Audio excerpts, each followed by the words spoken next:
Ang hula ng isang historian kung paano magtatapos ang digmaan ng Russia at Ukraine. Habang pumapasok na sa ikalawang taon ang gyera sa Ukraine, ang tunggalian ay patuloy na nagdadala ng kawalan ng tiyak na resulta para sa Russia at Ukraine. Ang propaganda ni Vladimir Putin ay nagpapalakas ng suporta sa Russia para sa gyera, ngunit ang totoo ay kinakaharap ng Russia ang mga malalaking hamon, kabilang ang mga ekonomikong parusa, pagkaunti ng supply ng militar, at pag-aalsa ng mga recruit. Ang gyera ay nagpapatuloy, at ang sitwasyon ay nananatiling komplikado. Upang mas maunawaan kung paano ito magtatapos, pag-aralan natin ang impormasyon galing kay historian Hein Goldman, isang eksperto sa digmaan at territorial disputes, na nagbibigay ng mga pananaw ukol sa mga posibleng resulta, ang kanilang kahinatnan, at ang mga hamon sa pagtamo ng pagtatapos ng gyerang ito. Bago ang lahat mga ka-IQ, please subscribe naman para maging updated kayo palagi sa mga bago naming video. Like, comment and share mo na rin para mas marami tayo sa community. Anong mga tanong ang naglalaro sa isip ninyo ukol sa gyera na ito? Huwag kalimutang mag-iwan ng inyong mga komento sa ibaba. Ang kalikasan ng mga digmaan. Sa kasaysayan, maraming digmaan ang hindi natatapos sa malinaw na tagumpay, tulad ng World War II o ang American Civil War.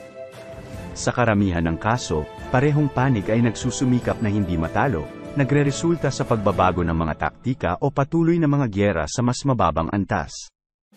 Sumusunod ang gyera sa Ukraine sa kalakarang ito, at mahalaga na isaalang-alang ang iba't ibang mga senaryo para sa pagtatapos nito. Ang paghahanap ng Russia ng tagumpay. Una, tila posible ang tagumpay ng Russia sa Ukraine, na may layunin na sakupin ang Kyiv at maglagay ng pro-Russian government. Gayunpaman, nabigo ang planong ito, nagdulot ng mahabang gyera ng atrisyon. Upang magtagumpay ang Russia, maraming bagay ang kailangang baguhin. Kasama dito ang pag-a-address sa kakulangan ng mga kaalyado, panganib ng nuclear escalation, at ang pangangailangan ng suporta mula sa China. Ang papel ng China. Ang China, bilang pangunahing kaalyado ng Russia, ay may malaking impluwensya sa kaguluhan. Bagaman may katiwalian ito na magbigay ng mortal na tulong sa Russia, ang mga ugnayan nito sa ekonomiya ng Estados Unidos ay maaring magdulot ng problema. May interes din ng China na manalo ang Russia sa gyera upang maibaba ang atensyon ng pandaigdig sa sarili nitong mga layunin sa pagpapalawak. Gayunpaman, maingat ang China sa pagsuporta sa isang nagpapakita ng kakulangan na panig, at maaaring maghintay ito ng pagpapakita ng progreso mula sa Russia sa lupaing sinasakop. Plano ng Russia. Upang masiguro ang tiyak na tagumpay, kailangang mapanatili ng Russia ang maasahang supply ng mga armas, posibleng mula sa China. Dalawang posibleng landas para sa pag-angkin ay kinabibilangan ng Belarus at Moldova. Ang Belarus ay maaaring magbigay daan para sa isang pang-ikalawang opensiba patungo sa Kyiv, samantalang ang Moldova ay maaaring magbigay daan para sa isang pang-ikalawang opensiba mula sa timog. Gayunpaman, kinakailangan na magtugma ang maraming faktor para sa plano na ito kaya ito ay labis na malabo. Estratehiya ng Ukraine. Ang estratehiya ng Ukraine ay kinabibilangan ng patuloy na gyera ng atrisyon, paminsang pag-urong ng mga puwersa ng Russia, pag-ubos sa kanila, at pagpapanatili ng suporta mula sa kanluran. Bagamat sumusuporta ang kanluran sa mga pagsisikap ng Ukraine sa depensa, nag-aalangan itong magbigay ng mga armas na may malayong kalasahan upang iwasan ang pag-escalate ng gyera. Banta ng nuclear ng Russia. Kabilang sa layunin ng Ukraine ang muling pag-aangkin ng Crimea, isang mahalagang estratehikong lokasyon.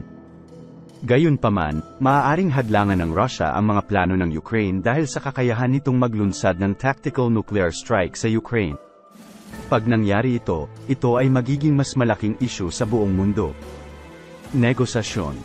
Nagkaroon ng atensyon ang mga pagsisikap para sa negosasyon, ngunit ang di makayang kalakaran ng kaguluhan ay nagdadala ng mga hamon. Kasama sa mga hinihingi ng Russia ang teritoryo ng Ukraine na may malalaking bilang ng nagsasalita ng Russian, pagpapakilala sa Pangulo ng Ukraine bilang Nazi, at pag-akusa na ang Ukraine ang nagsimula ng kaguluhan. Nais naman ng Ukraine ang pagbabalik ng kalayaan nito bago nagsimula ang gyera. Nakaharap sa malalaking pagsubok ang mga negosasyon, at ang kasalukuyang hindi pagsasang-ayon ng Russia ay nagpapakumplika sa proseso. Isang mahabang gyera. Sa kawalan ng isang negotiated settlement, maaaring maging mahaba ang gyera na ito, tulad ng sitwasyon sa Korean Peninsula.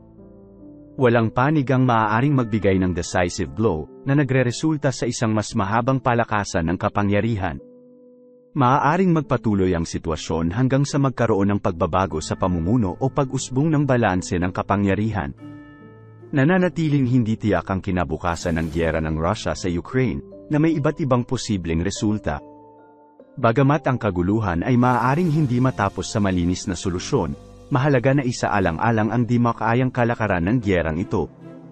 Ang pagpapatagal ng kaguluhan, mga negosasyon, at ang papel ng mga papansin na bansa tulad ng China ay lahat may bahagi sa pagpapahulugan ng landas patungo sa hinaharap.